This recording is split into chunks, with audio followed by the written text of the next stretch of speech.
As longtime subscribers know, we've had Rear Admiral Manazir on the channel a number of times over the years to talk about everything from the time he ejected from a Tomcat to the entirety of his Navy career to a couple of episodes where he tried flying the F-14 in DCS. And this time I thought I'd let him host the show. So over to you, Nasty. You know, the jets behind me reflect the fact that, most of my stories come from being in a cockpit. But I got a really great one that has nothing to do with being in the cockpit, but jumping out of a perfectly good airplane. So here I am. I am in my first Pentagon tour. In 1993 to 1995, I was a lieutenant commander in the Pentagon, and my role back then was to work for the Assistant Secretary of Defense for Public Affairs, and I would coordinate military aviation support to community relations events, air shows. And so if you go to your local air show and you see an F-15 demonstration or an F-35 demonstration, F-18 demonstration, F-22 demonstration, things like that, a guy like me approves those things in the Pentagon. He approves taxpayer dollars to go to, support things like that. The other thing that I did was I coordinated the schedules of the demonstration teams. There are three. The U.S. Navy Blue Angels flies the F-18 Super Hornet. The United States Air Force Thunderbirds flies the F-16. Those are commissioned officers, pilots, as you very well know, that display the warfighting capabilities of the airplanes that each service flies. And then the third demonstration team is the U.S. Army Golden Knights. And the Golden Knights are a parachute team. That team is made up of non-commissioned officers, and the boss is a major, an 04 in the Army, but everybody else is a master sergeant down. And every one of them are Rangers, and most are Delta, so Delta Force operators, badass people. So anyway, the way that I would coordinate the schedules is I would go visit the demonstration teams at their winter training sites. And so I would go to El Centro, California, where the Blue Angels were going during the winter phase between November and March of every year, where they're training up, and I would get with their scheduling officer and I'd work out where the team is going to go. With their desires, and then with my Department of Defense desires for making sure the team goes to all the places that we need to talk about the U.S. Navy. And then the U.S. Air Force, I'd go out to Nellis Air Force Base where they're based, and I would talk to them about where the U.S. Air Force goes, to support the Air Force and where the team's going to go that particular year. And then since the Golden Knights are based at Fort Bragg, North Carolina, the sergeants would drive up to the Pentagon typically, and I would meet with them in my Pentagon office, and we would go over exactly the same thing. Where does the U.S. Army want to go for recruiting? Where are the places that the Department of Defense wants the Army's demonstration team to go to? And so this one particular time we're coming up, it's 1994. It is during the winter season of 1994. And so the sergeants came up and they said, hey, Commander, I was Lieutenant Commander at the time, been in the Navy for 13 years now, been already done with my first, couple of Tomcat tours, and was now in my joint job. So I've been flying the Tomcat for quite a while. Got about 1,000 hours in the airplane, lots of time on the aircraft carrier, and, so pretty experienced. I had actually ejected out of a Tomcat in 1987. There as a RAG instructor. The story's actually in the book, the ejection story. And so I had a little bit of experience with, actually parachuting out. And I also had a lot of training experience in what it was like to, use parachute gear and all that kind of stuff. And so they said, hey, hey, Commander, you got to come jump with us. I'm like, no, thank you very much. I jumped out of an airplane once. It was not a perfectly good airplane. It needed to happen. I left the airplane to the taxpayers, and I have no desire to step out of a perfectly good airplane. Oh, sir, come on. President George Bush is HW is doing it. He jumped with us, a little while ago. I said, that's fine. It's a bucket list item, of course. That's who he wants to do that. And they said, well, a 94-year-old grandmother jumped with us last week. And I said, okay, that's fine. That's it. You can't throw a gauntlet down in front of a fighter pilot like that one and not have, show that kind of trepidation and fear. So I said, all right, I'll come down. Let's finalize the schedule next week. And then I'll, let's go do this. And all right, sir, and they get all fired up. Hey, the commander's coming down. And it was kind of a big deal because the Pentagon, was coming down. And so the next Tuesday, I drive down to Fort Bragg, which is about a 5-hour drive from the Pentagon. And in the morning, I get with the schedulers and we do the 1994-5, schedule, or the schedule is going to start in 1995. And we plan that, we plan that schedule. And in the afternoon, I went to the rigger shop with this guy named Andy. And Andy was a Delta para-rigger. So a guy who was specifically trained to create custom parachute gear for really good Americans going to do, violent things to bad people. Delta guys, right? And so it's pretty cool. And he was very cool. And so we're doing the parachute training. It's very familiar to me. These are the risers. This is how this works. I had never, let me get to this part. So he showed me the gear I'm going to jump with, and he says, do you want to go tandem, like with a guy in the back like we typically see on the TV, or do you want to go accelerated freefall, AFF? And accelerated freefall is a 7-jump syllabus where there's a couple of qualified skydivers, and the first 2 jumps, they hang on to you. So they hang on to your upper arm and your upper thigh, or your thigh of your leg, and one on each side, and they're holding on to you like a piece of kit, right? Like a box that they're hanging on and keeping it stable. The idea is they keep it stable, and they make sure you don't go out of control and you don't die on the way down, right? And I said, I want to do that AFF thing. I know how to work a parachute, and I'd rather have my own chute and try that. And he says, okay, this is how it's going to work, and here's the gear, and here's your altimeter, and the signals they're going to tell you when you go down is they're going to give you a scan signal, so a visual signal, because the air's rushing by. It's very noisy.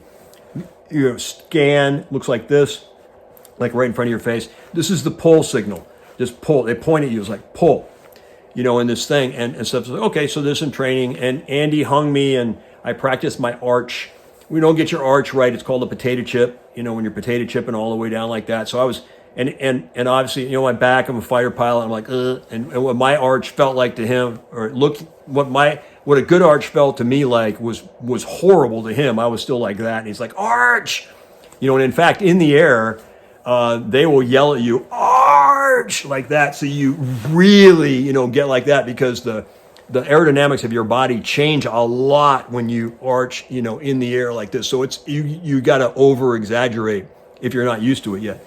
Experienced skydivers, they get into an arch like this, they have their arms out, and they're just flying down, and it's really, really cool. But when you're new like me, I felt stiff as a board like that. So I'm like, okay. So the next morning, I get down to the drop zone. It's called Rayford, North Carolina is the drop zone. And I go down there, and I get on this airplane, and the airplane is their demonstration aircraft. It's the gold, black and white one, twin engine Fokker F-100. You see at demonstrations, large cargo airplane. And I step in, and the only thing in there is a bench along the right-hand side where right then there were about 15 or 20 new candidates for the Golden Knights sitting. And they're all sitting over there, and there's me and these 2 Delta guys. And the 2 Delta guys are my instructors to go out the airplane with. So I climb in, and these guys are, Delta operators, and they're part of the demonstration team, and they're badass. They're both shorter than me, probably 5'6" or so, built like cement blocks. And they got a look in their eye that you can't mistake. And I know that they can kill me with their pinky, and I won't even know I'm dead yet. But these are the guys that are going to help me. I'm like, okay, cool. And so it's like military training. I get in all the military training I was used to. We get in the airplane, we go over there, or we get into the dunker, or we get into the gear, or we do, it was this step by step. Okay, we get up in the airplane, we sit down on our part of the bench, and the airplane takes off, up we go, and we circle up. And the idea is me and the 2 Delta guys are going to go out at 14,500 feet. We do a minute of free fall, and then, I do my parachute thing at the end. And, they're there to hang on to me and help me on the way down and make sure that I do my scan right and I pull when I'm supposed to. And so we get up there, and okay, now it's time. We get up there, and the jump master, yells at one of my instructors, and he whacks me, and the 3 of us stand up, and we move kind of to the left over towards this cargo door, which is down here on the left. And I can't do it justice here on the recording with you. If we were sitting face to face, I would stand up and bend over, and I would pull this cargo door. It's just whoa, like that. And in comes the air. It's not really chilly, but it's like it's cold, and it's like, and 14,500 feet down is the green checkerboard North Carolina countryside. And I went, oh no, thank you very much. No, I'm not going. I backed up from the edge of that door like a dog with all four paws skidding on the floor. I'm not going. Abject terror. My knees literally buckled. I'm not exaggerating. My knees buckled. I have 1,000 hours in Tomcats. I have had a pit of fear in my stomach on many, many, many night landings and wonder if I was going to get aboard, without dying. I was never terrified like this. Terrified. I'm not going. And I said, nope. Tell you what, all you jumpers, you guys can go have fun. Those two pilots are going to land here. I'm going to go down with them. I'll see you guys on the way down here. This is really cool. Love to be trained, but no, I'm not going. And I'm backing away from the door into the cement block on my right. And he's right here in my face. Nose to nose, he looks me in the eye and he says, Commander, this airplane's going to land and we're not going to be on it. We can either throw you out or you can take us out. In that instant, my fear disappeared. It went away. I went from abject terror paralysis to, okay, roger that. 1, 2, 3, boom, out we went. Woohoo! For those of you who skydive, it is the most fun thing ever. I had a ball. I never pulled my ripcord. I'm still here, obviously, so it worked because they were going scan. I'm going, yeah, woohoo, all the way down, and then going pull. The guy on the left tracked away on the cement block who told me he could, take care of me. He went out right, pulled my ripcord, and I ended up in a chute. I landed 1.5 miles off the drop zone because I had the latest. They went and tracked over towards the drop zone and landed in the right place. I landed in a cornfield in the mud, all balled up, like that, and grinning, and they thought they killed the commander. They drive over in a Jeep. They come to get me. They're like, "Oh my God, are you okay?" And I go, "Yeah. Can we do it again?" I went up and I did the whole rest of the syllabus. I did all 7 jumps. I became a novice skydiver, and I did the accelerated free fall with those guys. I would drive down to Fort Bragg and I'd do a couple jumps with them in the drop zone. I ended up going to their winter training just a little bit later there. A couple months later out in Yuma Proving Ground. I jumped at night with them.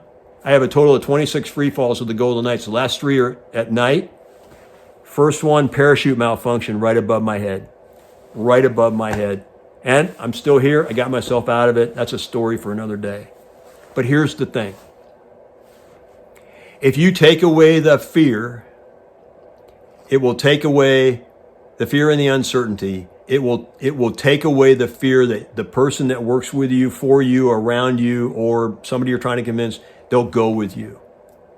I was paralyzed with abject terror and did not want to go out that door. The uncertainty of certain death caused that fear that paralyzed me to go forward. When I looked in that guy's eyes, his competence and his confidence that he would take care of me was a realization. It took the fear away. As leaders, if you take away the uncertainty, you'll take away the fear and they'll go with you. That confidence and competence in you builds trust in their heads to you. They know you'll take care of them. And you create that opportunity as a leader, that confidence that this is going to be okay, even if you've never seen it before. And of course, these guys had. But let's just say you're in a situation you haven't seen before. Hey, boss, are we going to be okay? Yeah. You ever done this before? No. But I've done this, and this, and I'm sure this is going to be fine. Your confidence, your exuded confidence is going to allow them to follow you.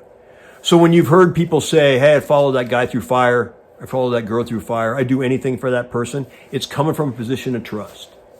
Because that leader has taken away the uncertainty for that person so many times, they'll go, I trust that person. They'll take care of me. They have my back. Now, maybe it's not 14,500 feet to your certain death. Maybe it's their job or the viability of the company. But I wanted to tell you that story because it's a great discussion of how you go from abject fear to, okay, I'll go do that. Good luck. All right, that'll do it for this episode. And I'd like to thank Admiral Nasty Manazir for hosting. I'll put the link for Nasty's book, Learn How to Lead to Win, in the episode description below. It's full of great stories like the one you just heard, so check it out. And in the meantime, I look forward to talking to you again very soon.